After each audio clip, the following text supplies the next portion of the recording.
اس کے جو بڑے بڑے چیف تھے ان میں سے 2 مسلمان تھے، جن میں سے ایک کا نام تھا دولت خان اور ایک تھے دریا سارنگ۔ شیواجی کے سب سے مشہور آرٹلری کمانڈرز میں سے 2 کا نام سدی ہلال اور ابراہیم خان ہوا کرتا تھا۔ باقی سب تو چھوڑ ہی دیجئے، سیکریٹری آف انٹیلیجنس مطلب کہ جو خفیہ ایجنسی ہوتی ہے اس کا جو ہیڈ ہوتا ہے وہ بھی شیواجی کا ایک مسلمان ہوا کرتا تھا، جن کا نام تھا مولانا حیدر علی۔ شیواجی کے بیٹے سمبھاجی مہاراج کے جن کی کہانی اس مووی میں دکھائی جا رہی ہے، ان کے ساتھ بھی ایک مغل شہزادہ ہوا کرتا تھا جس کا نام تھا اکبر، اور جو دراصل خود مغل بادشاہ اورنگزیب عالمگیر کا بیٹا تھا، اور ظاہر سی بات ہے یہ بادشاہ اورنگزیب عالمگیر کے لیے تو ایک غدار تھا، لیکن یہ مراٹھاؤں کی طرف سے مغلوں کے خلاف پوری طاقت سے لڑ رہا تھا۔ سکے کو پلٹ کر اب اگر آپ لوگ اس کا دوسرا رخ دیکھنے کی کوشش کریں گے تو وہ بھی بالکل ایسا ہی نظر آئے گا، مطلب کہ بادشاہ اورنگزیب عالمگیر کے دور میں مغل سلطنت بھی ہندو لوگوں سے بھری پڑی تھی۔ عام فوج میں تو ہندو سپاہی ہوتے ہی تھے، اس کے علاوہ بڑے بڑے سپہ سالار، بڑے بڑے منتری، بڑے بڑے وزیر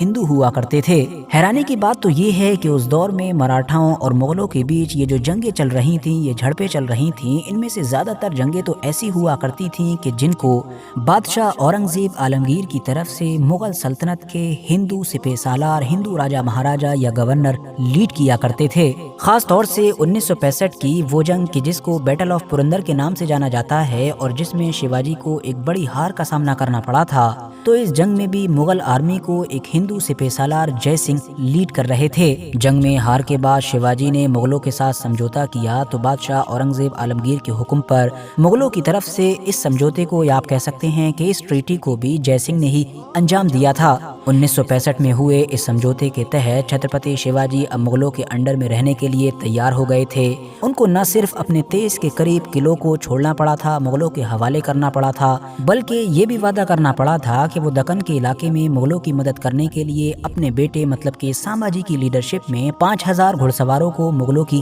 مدد کے لیے بھیجیں گے۔ اب یہ دونوں ہی طرف ہندو مسلمان کی آپس میں اس طرح کی مکسنگ اور حالات کے حساب سے وقت وقت پر کبھی سمجھوتا کر لینا، کبھی ایک دوسرے سے جنگیں کر لینا، یہ سب کچھ دیکھ کر آپ کو اتنا تو سمجھ آ گیا ہوگا کہ کم سے کم یہ سب کچھ ہندو مسلمان کے لیے نہیں ہو رہا تھا، کیونکہ اگر ایسا کچھ بھی ہوتا تو دونوں طرف نہ تو اس طرح کی کوئی مکسنگ نظر آتی اور نہ ہی کسی طرح کا کسی کے بیچ کوئی سمجھوتا نظر آتا، کیونکہ جب معاملہ ریلیجن، دھرم اور مذہب کا آ جاتا ہے تو ہم جانتے ہیں کہ پھر کوئی بھی کسی سے سمجھوتا نہیں کرتا ہے۔ یہ جو کچھ بھی ہو رہا تھا یہ زیادہ سے زیادہ زمین حاصل کرنے کے لیے یا زیادہ سے زیادہ زمین بچانے کے لیے ہو رہا تھا۔ باقی جہاں تک معاملہ اس فلم کے کورٹ میں جانے کا ہے کہ جس کا ذکر ہم نے شروع میں کیا تھا، تو معاملہ ایسا ہے کہ اس فلم کے اندر یہ بھی دکھایا گیا ہے کہ کس طرح سے چند اپنے ہی لوگوں کی غداری کی وجہ سے سمبھاجی مہاراج کو مغل پکڑنے میں کامیاب ہو جاتے ہیں۔ تو یہ جو لوگ غداری کرتے ہوئے اس میں دکھائے گئے ہیں، انہی کو لے کر اب بوال ہوا ہے۔ دراصل ایک شرکی فیملی ہے کہ جس کا اتہاس کافی لمبا ہے،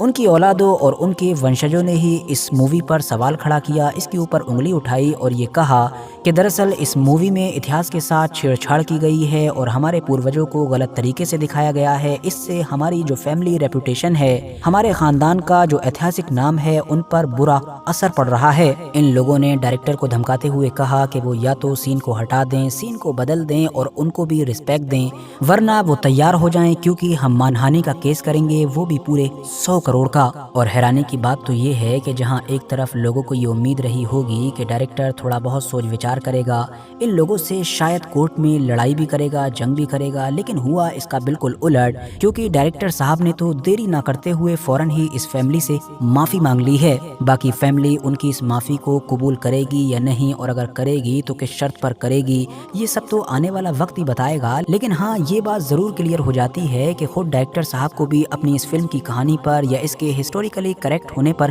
کتنا زیادہ بھروسہ ہے۔ باقی آج کی اپنی ویڈیو کو ہم یہیں پر ختم کرتے ہیں۔ ویڈیو اگر جانکاری سے بھرپور لگی ہو تو لائک کرنے کے ساتھ ساتھ دوستوں کے ساتھ ضرور شیئر کریں، اور ایسے ہی نالجیبل اور ہسٹوریکل ویڈیوز ہمیشہ دیکھنے کے لیے ہمارے اس چینل کو سبسکرائب کرنے کے ساتھ ساتھ بیل آئیکن کو ضرور پریس کریں۔